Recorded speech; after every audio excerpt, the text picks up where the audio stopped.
And gentlemen, to Season 3 Pro League. Spencer joined by Mr. X, and we're currently in Denial versus Epsilon. Epsilon with the big win on Hardpoint Solo, go 1-0 up in the series. Now jumping over to a Search and Destroy Detroit. It's been one of Denial's strongest gamers throughout AW since this team formed. Matt, do we potentially see Epsilon go 2-0 up and maybe steal? It would be crazy to even think about. I mean, how bad was the old Epsilon? I mean, they were just... I mean, they weren't very good, man. Like, let's be honest. Let's be real. They were not fun to watch. This new one, though, looks kind of like how they did at relegation, right? They looked great at relegation. They were great on LAN. They just couldn't put together things online. It was Epsilon drawing first blood. Now it's going to be Denial striking back, but Remy, the kill of his own, is going to give them a man advantage here. Ben, 3v2 for Epsilon. They just need to force into school before Denial gets in good position, able to defend it with two players. I mean, it is so strange, though, to kind of look at this squad, replacing one player, Swanee for Parasite. It's such a drastic change. It's not a testament to the Naga been a little bit more comfortable running a Bal. Maybe Swanee played a little bit too slow for their pacing, but the issue is it worked on LAN. Right? So, like, you can't really make that argument, like, oh, like, maybe Swanee wasn't playing the right way or whatnot, because they were getting good results on LAN. I mean, they beat OG. Right, it was just online that they really struggled. Well, looking at Temp in a 1v2, forces a 1v1 against Remy. He's got a lot of time. 15 seconds. Gonna have to try and find that player as soon as possible, and he's gonna pick up the kill and clutch the 1v2, and you cannot give Denial. Epsilon can't give away a round like that. It's gonna be Temp clutching the 2v1 right there. You gotta wonder what...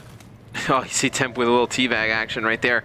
You don't really know how Epsilon is gonna handle that first round loss, Ben. You know, they kind of give that one away. Tough. How they're gonna react internally about that. Surprised Remy kind of checked that so soon. But unfortunately, he's going to lose that round, and I'll go 1-0 up in the S&D.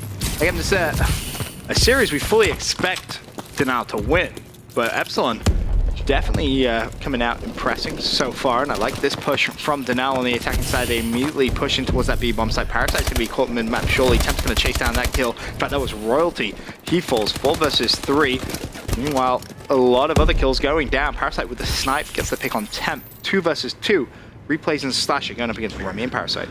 Parasite, he's going to have that snipe rifle in lockers. You see, Replay's going to pick up an ASM-1. I thought he was going to challenge him, but he's going to like to just go back towards Pit. He's going to go over jump wall, see what he decides to do. It looks like just kind of roaming around, looking for one of these players. On Epsilon, I don't think they have an idea where Remy is. They have to know where Parasite's playing. I don't think they have any idea where Remy is playing from. Slasher doesn't have any stuns left. Replays, I mean, he was running Tactician, so they can't really stun check A, but it looks as if they are going to slowly make their way over towards this A bomb site. Looking at Replays, who does have the bomb in hand. 28 seconds left. It's going to be Remy in green. He's being so slow. Just really taking his time, but needs to be careful, because if Remy checks, he will pick up that kill. And he does. Remy could actually find the second. Oh my. Gets them both. And just kind makes of up for a poor play in round 1, right? Like, he's just kind of gifted round number 2. I mean, they waited so long to make a push over there towards A. Right. I really don't understand that. I thought for a minute they were going to try and bait out the rotation and then maybe and then go back towards B, right? And then go straight into B. They just slowly worked over towards green. Yeah, they just slowly decided to go over towards A and I. That's pretty much. Looking at Remy though, 5-1. Unfortunately, couldn't clutch the 1 versus 1 in round 1, but makes up for it in round 2. Looking at his perspective, it's going to be one player over on that B-bomb site. Who's it going to be? Slasher. 0-2 start for him. He was very slow in hardpoint and pretty slow so far in the search. Nade's going to fly out. I believe someone's trophy system may have just stopped that doubt, so Remy should know there's going to be one player there. You won't know, though, that Hook is in a position ready to pick up that kill, but Remy immediately just dashes away. Doesn't want to give away that free first blood. Yeah, he's going to be playing in Pit. Nobody from either side has been taken out yet, so Epsilon just deciding what they're going to do. You imagine this is going to be a push into B, just a matter of how they're going to do it. You see the first player always usually tries to dash into that corner by fire. The second player usually comes up to support. Hook gets really aggressive. He's able to take out both of those guys, stopping that push from Epsilon single-handedly. I love that. Slasher and Hook read that like a book. Slasher didn't stop pre-aiming that door. He recognized that a second player was going to kind of dash through, sent Hook out just to be aggressive and challenge. As now Hook and Slasher still working nicely together. It looks like Slasher may be able to find the second kill. It's going to be top Atlas. He does. And Hook and Slasher, just between the two of them, clean out the full Epsilon squad. Pretty easy round for Denal right there. I mean, Hook and Slasher just absolutely dominated that one. Hook with a big play. I think he caught those first two players off guard when he just, you know, jumped over behind that fire window and was able to take out both of them. Slasher here at the end, picking up the last two. Remy really carrying the ship for Epsilon. 5 and 2. They probably want that first round back they gave away. Right. Well, we will see if Denal can try and extend that lead. I'm trying to think of, from what we saw at the beginning of Season 3, what was kind of their best map. I saw them play Detroit a few times and they looked very comfortable on it. But statistically speaking, not too sure. We'll have to wait and see how it ends up, at least after Season 3, heading into Worlds Finals. Replays with a nice shot there on Royalty, though. 4 versus 2. Nagafen at 0-3, and Remy at 5 and 2 left alive. And that's exactly why Nagafen was 0-3. Some shaky shots leaves Remy in a 1. Which is weird because, you know, Nagafen, I mean, at TR, at Champs, their backbone was like search and destroy an uplink, right? So why is Nagafen struggling, really? Yeah, just shot seems off a little bit. How much of that was Facento at Champs? Like kind of guiding them around like a leader? Like as the leadership. It might have been more than we anticipated. Definitely something to kind of consider. But then, you know, you add Parasite to the squad, right? Who we kind of talked about earlier on is definitely a talented Search player. Like when it comes down to it, is Season 1, I believe he was S&D MVP. Season 2, S&D MVP. Like the guy. You'd have considered him one of, if not the best search and destroy player in the game for, you know, pretty much more than half of AW. Parasite, I think he's Kenny S over there, just trying to jump up, pick up some kills. Sadly, falls. Sadly, he's not Kenny S. No, sadly not. 3 versus 4, 2 versus 4. Epsilon players dropping like flies. Bomb planted over towards the A site. See Temp's perspective, he's going to spot Royalty. And that should be a simple call. In fact, both players are going to line up for him. That's Slasher. And Royalty does fall to the hands of Slasher. So, now you're starting to see Denial play like Denial, right? It was a weird game of this game. Game one. So strange. What was that? Maybe just a not fully warmed up? Start, or maybe just didn't take this Epsilon squad as serious because they were so poor. But, I mean, obviously Epsilon, completely new team, new season, picking this one up. A little bit of a restart. Yeah, they have to take them seriously. This game, too, though, looks completely different than game 1. Nagafen still struggling. 0-5 for him. He's going to stick with his battle class. As Tactician, Overclock, and Trophy. Let's have a look. In fact, he's actually changed out to the AK-12. There's one. Can he find the second? Yes, he can, but he also took down Remy. So he's going to give Slasher a 1 versus 2, and in fact, doesn't matter. Slasher goes down. A very nice reply there from Epsilon. Love that play. Just rush the bomb site, push it out, pick up the kills. But Nagafen pulling out the AK-12. Is that just kind of like a crutch there? Maybe his kind of go-to, I'm struggling, let me just switch things up? Or is it just, hey, what I'm doing right now just simply isn't working? I mean, what he was doing was not working at all.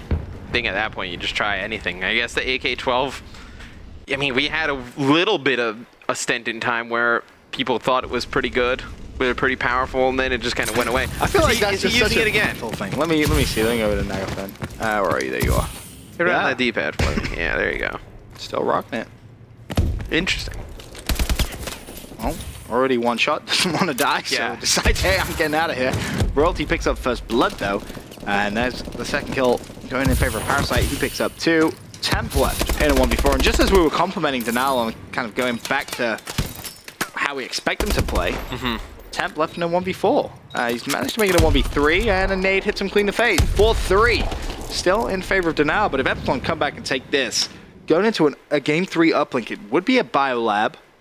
Maybe they steal the series? It feels weird just saying it, but after watching Epsilon in map number 1, they held their own, picked up the win, and... How good is Denial in uplink? How good is Denial in uplink? Pretty good. S&D is definitely the strongest. Without a doubt. And then I would look at Hardpoint as being the second strongest. But I mean, we'll have to wait and see. Of course, map 1 and 2 will be Epsilon's host.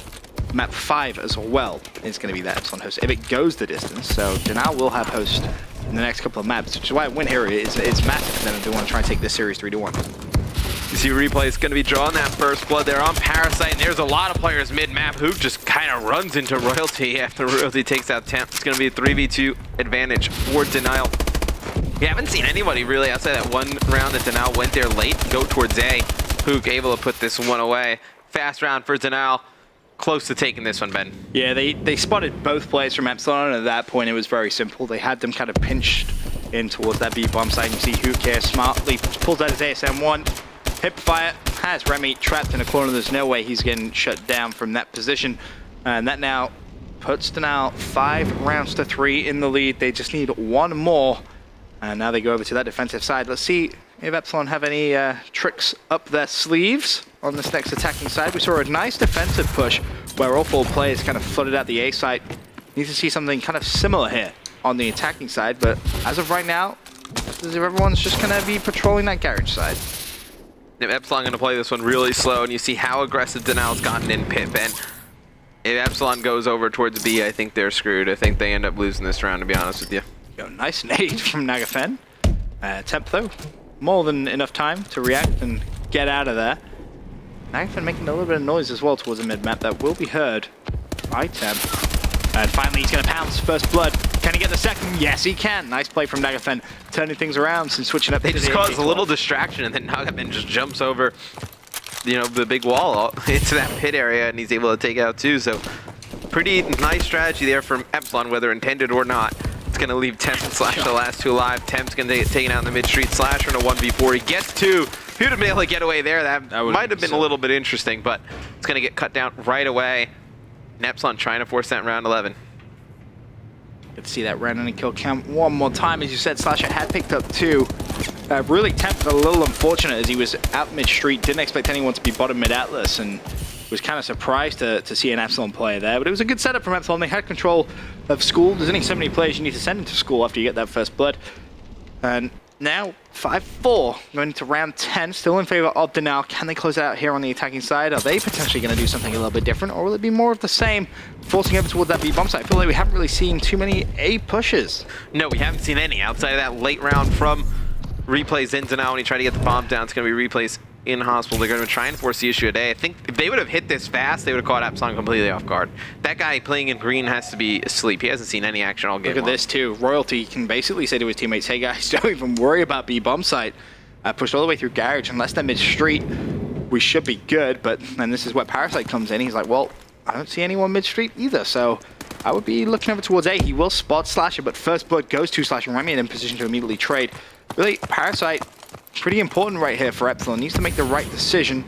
Can't just freely give away his life, but he can't spot anyone. The timing, unreal. The Now players managing to escape with their lives. So he gets a few hit markers on one going towards A. Unfortunate right there in a bad position. Parasite gets taken out by Replay. So I don't think that this Epsilon team has any idea where the bomb is actually going. Royalty comes behind enemy lines, gets 1. Can't finish off the second. It's going to be Remy, last one alive here in a 2v1. Where's Denial going to go with the bomb, though? It seems like they're being a little bit slow. Now finally gets it over towards B, but Temp wasn't going to have eyes on Remy, then returned at the right time. Remy trying to take the player on a bomb. This is going to be so hard for him to win, Ben. Yeah, both players should be good to escape. Only has that ASM-1, and looks as if they're both going to play together towards mid-street.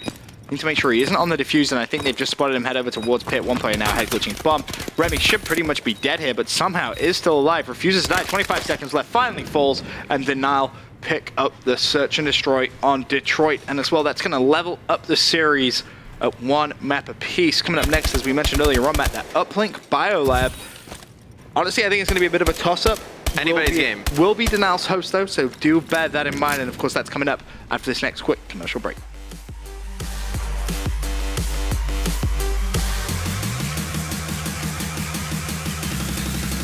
Reach up higher.